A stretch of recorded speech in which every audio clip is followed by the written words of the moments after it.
गिल्लू महादेवी वर्मा। जीव जंतुओं के प्रति प्रेम, जंतु संरक्षण, दया तथा वात्सल्य ये सब मानवीय जीवन मूल्य है। महादेवी जी को पशु पक्षियों से अत्यंत प्रेम था।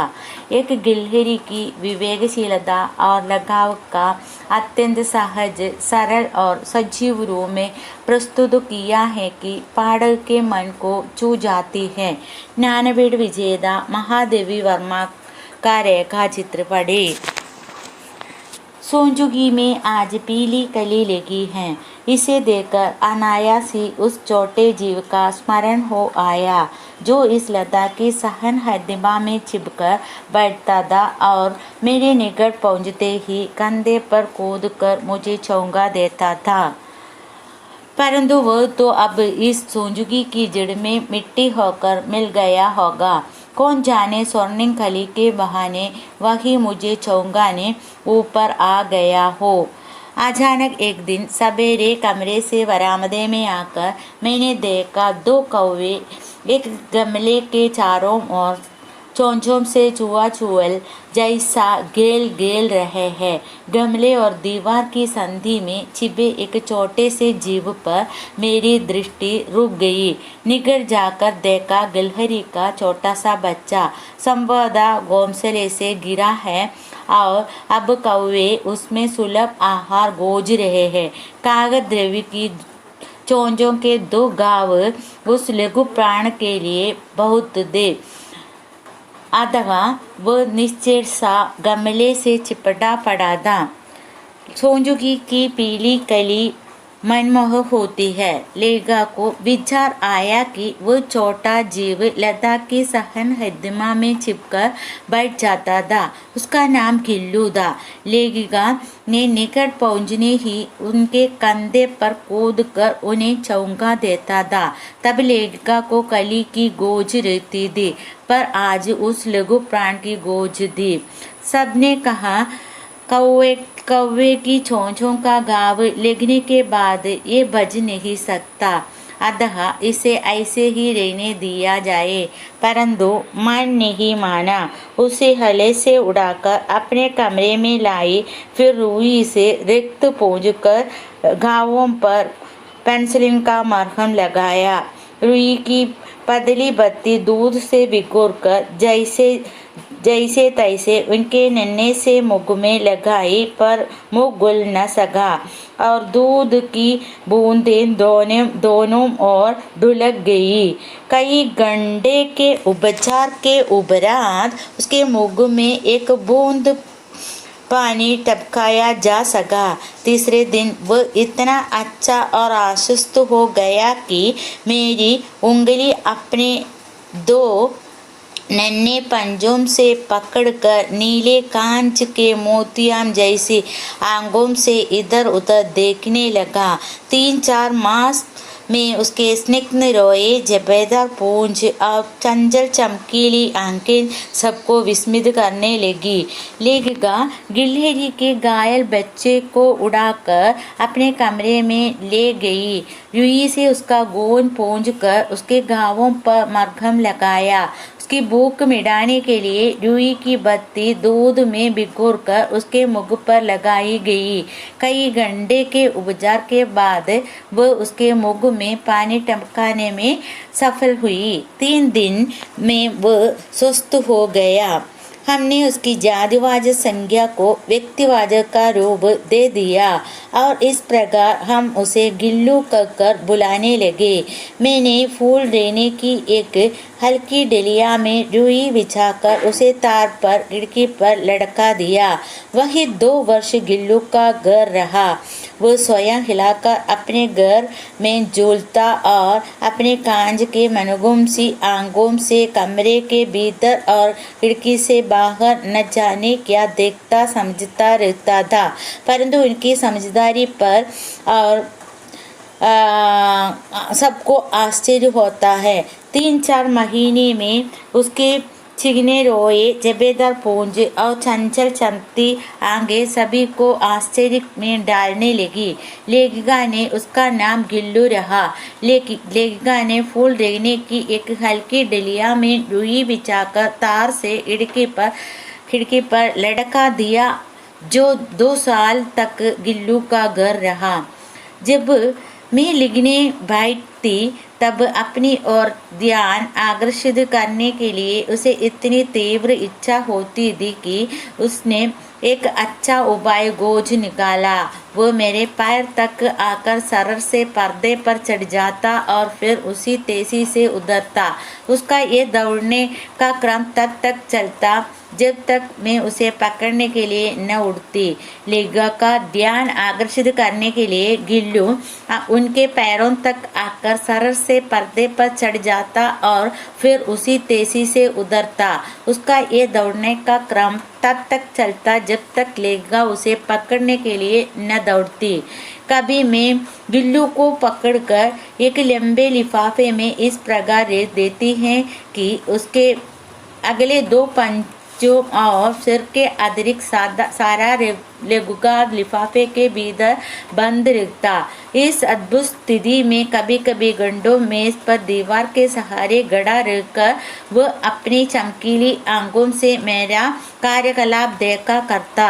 भूख लगने पर चिक चिक करके मानो वह मुझसे सूचना देता और काजू या बिस्कुट मिल जाने पर उसी स्थिति में लिफाफे से बाहर वाले पंजों से पकड़कर उसे कुदरता।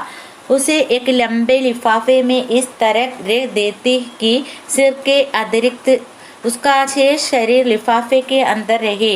गिल्लू इसी स्थिति में मेज पर दीवार के सहारे घंटों गड़ा रहकर लेगा के कार्यों को देखता। काजू या बिस्कुट देने पर उसी स्थिति में लिफाफे के बाहर वाले पंजों से पकड़कर उन्हें कुदर कुदर कर गाता।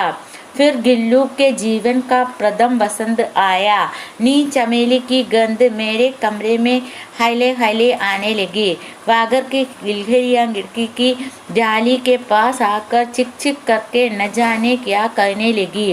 गिल्लू को जाली के पास बैठकर अपने पेन से बाहर झांकते देखकर मुझे लगा कि इसे मुक्त करना आवश्यक है। मैंने कीले निकालकर जाली का एक कोना खोल दिया और इस मार्ग से गिल्लू ने बाहर जाने पर सचमुच ही मुक्ति की सांस ली। इतने छोटे जीव को घर में पले कुत्ते बिल्लियों से बचाने भी एक समस्या ही थी। मेरे कमरे से बाहर जाने पर गिल्लू भी खिड़की की गुली जाली की राग बाहर चला जाता और दिन भर गिलहरियों के झुंड का नेदा बना हर डाल पर उछलता कूदता रहता और ठीक 4 बजे वह खिड़की से भीतर आकर अपने झूले झूलने लगता। गिल्लू को मुक्त करने की आवश्यकता इसलिए पड़ी क्योंकि वह उसका पहला वसंत था।